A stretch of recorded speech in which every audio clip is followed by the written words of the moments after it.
Modern Warfare 3. This is obviously the third one in the rebooted Modern Warfare timeline. And if you're going, wait a minute, they brought out a second one of those just last year. You're correct. This game, for all intents and purposes, was actually meant to be like a sort of expansion to the multiplayer. Call of Duty was meant to take like a year off. And then early in the year, Activision was like, no, it's going to be a full-priced sequel. This one's being developed by Sledgehammer, not Infinity Ward, who have done the previous two Modern Warfares, and it will continue the story a year on. So the campaign was made over like the space of a year and a half as opposed to 3 years as normal. And I can tell you from my perspective that definitely shows. Firstly, it's like way shorter than usual. But also it just lacks a lot of the cool like action roller coaster moments, like Michael Bay movie moments that these Call of Duty campaigns have been, I think, come to known for over time, and what makes them so much fun in my view. Instead, a lot of the missions have been replaced with what they call, are they called open combat missions? I think it's open combat, yeah. Yeah, so it's like think of Warzone or DMZ, like very small sectioned off part of the map, and it's like you can freely move in that map any way you please, and there's multiple objectives to complete, and you do things like pick up kill streaks and pick up weapons in crates, and it's very strange to pick up an airstrike and just launch that in the middle of a mission, you know, given the context of like the cutscenes before and after. I think this is especially true in the very first open combat mission you do as Farah. Yeah. Where like a friend of hers has just died, and like 30 seconds later, you're like just fucking picking up weapons everywhere and picking up drones and like killing people. It's just like it there's like a complete disconnect from the story and what you're actually doing in the mission. Also, those missions just feel kind of boring because you're kind of free to do your own thing. They lack a sense of focus, and a lot of the times it feels like you're just fighting bots in a multiplayer match, which feels kind of lame. So yeah, what's your perspective on those? This new take. It's exactly that. I think you hit the nail on the head there, where there's a complete disconnect, where a typical Call of Duty is this very, you know, for better or worse, you can love it or hate it. It is a scripted A to B to C to D narrative of you walking down a linear corridor or an open area, but you're still funneling towards an objective. And it makes sense there because, you know, then it's tailored. They know you're going to walk down this part of the map, and then 3 enemies are going to spawn and shoot at you, and then you're going to go around the corner, and it feels, you know, it's for lack of a better description, it's tailored, it's curated, whatever. And there are these big Michael Bay moments of, I don't know, these big set pieces. And while I understand the thinking behind an open combat map of let's give the players tools to do whatever they want, it does come across as very tacky. And I think even more so because it feels like it's straight from Warzone. And don't get me wrong, like I get it, you know, they're the same game, they're built off the same foundation. It's just to the point where it feels, like you said, I know in a campaign you're playing against bots, but here it feels that you are actually just playing a DMZ map against bots, but instead of playing in a squad, you're playing solo. So it's just very weird. It comes across as very, like, to your point of there was a short development cycle. It feels rushed. You can see it feels rushed. It's a thing of, because the thing is, these open combat missions aren't the only part of the campaign. There are certain scripted missions, but they're so few and far between that you do wonder if they had some maps and some things done and they went, okay, but we can't ship a 2-hour story. We can't ship a 3-hour story. We need to pad these out with open combat maps. How do we do that? Oh, we've got this foundation from Warzone. Maybe we can market it as a single player thing. And while I get the thinking behind it, in execution, it's horrible. It really feels as a last second tacked on thing, and it feels very much that Activision are doing a money grab. Sorry, like that is what it feels like. I mean, at no point did you have to make this a full-blown sequel. You could have made this a DLC, and I can tell you now, even if it was this as a DLC, people wouldn't have rolled their eyes hard. If I paid half price for this or $10, whatever, I would have gone, okay, cool, it's a piece of story content.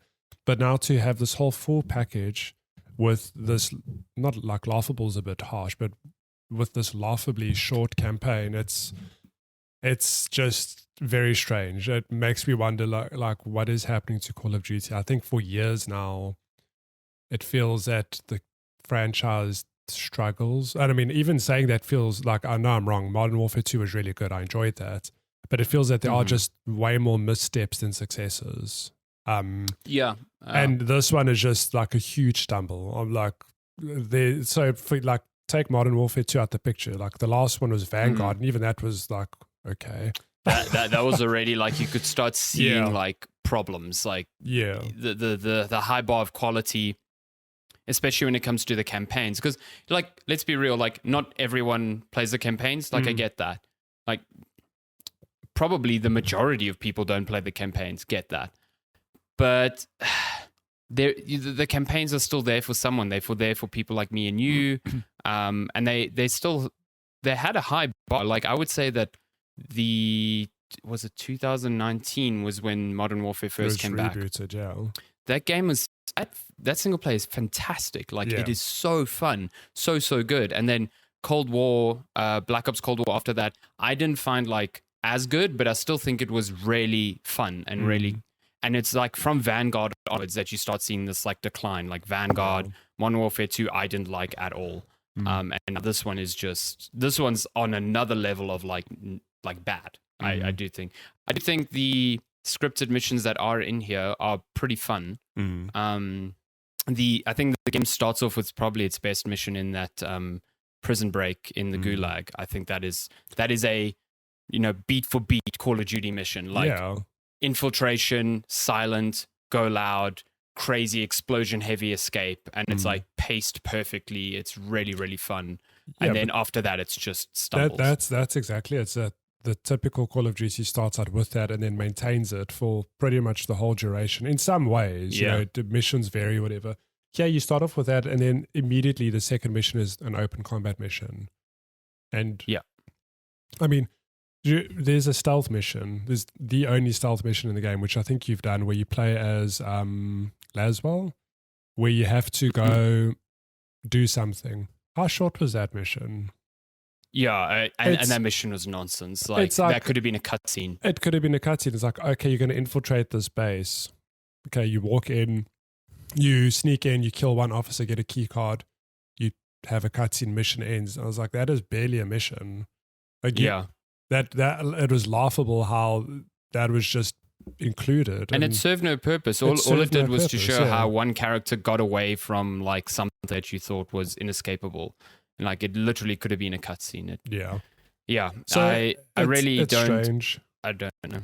And the story also just barely makes sense. I think like Modern Warfare 2 ends with this cliffhanger where, surprise, like General Shepard's bad, and that Greaves guy, who's actually a pretty good like menacing bad guy, leader of Shadow Company, is like tries to kill Price's men, and then like straight away in the third one they're just working together again.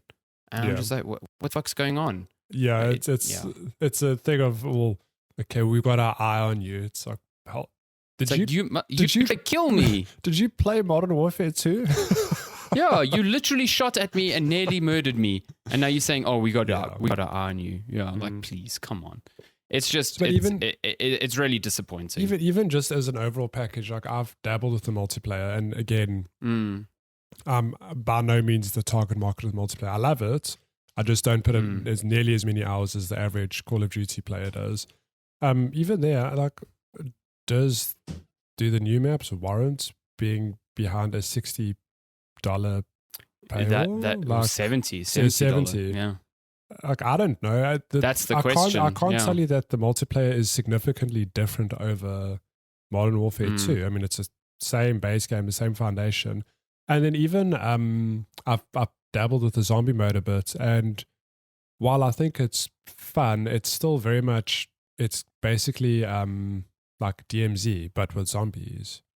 And I wonder, you could probably have included that as a mode in Warzone, and you would have found a player base, and yeah. You can tell that they were trying to get as much in here to justify the $70 as possible. But it's exactly that. Yeah, because like they knew from the outset that this was meant to just be a map pack, essentially. This was an expansion, $30, you get all these new maps. And I think people would have been okay with that because the people who play multiplayer were going to buy that anyway. They get a bunch of maps, cool. But now they've stuffed in this like extremely subpar campaign. The zombies mode that they made a big deal about it being the first time outside of a Black Ops or whatever. And it's like bad. But those two things just being there now push the price up to $70. And the one thing that people, anecdotally seem to actually be happy with the multiplayer is the thing that now you have to pay $70 to get.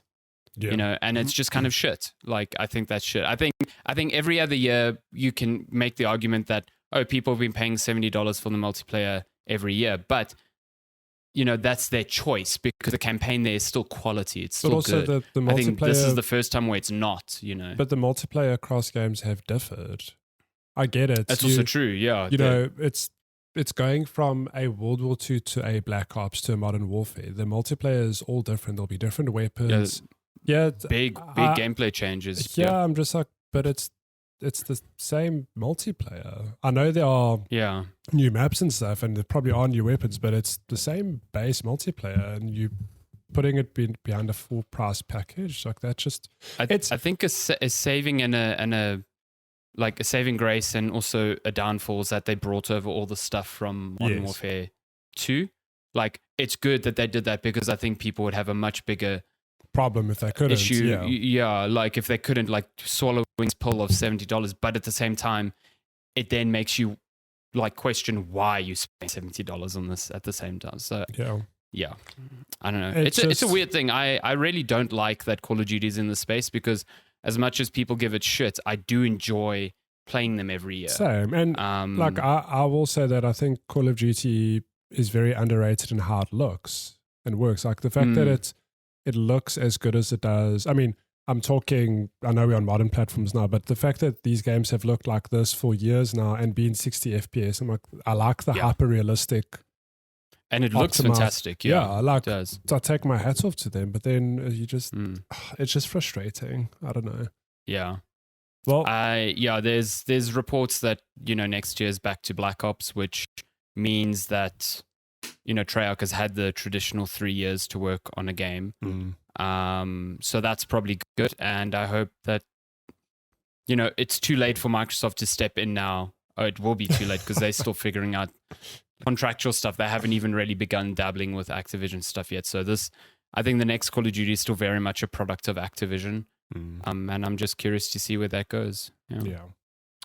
It is a bummer because it is a bummer. It's like probably the worst Call of Duty I've played in years. And I mean, I've got a 100%. Huge gap in my knowledge where I've missed a lot of Call of Duty. So I'm talking like I've played Vanguard, Cold War, Modern Warfare 1. Modern Warfare 2 is like hands down the worst out of all of them. Even this is like what? No, this is on the same scale as like Black Ops 4, which coincidentally was the one that tried to ship without a campaign too, and it like derailed Call of Duty for a long time. So yeah, it is wild is all I'll say.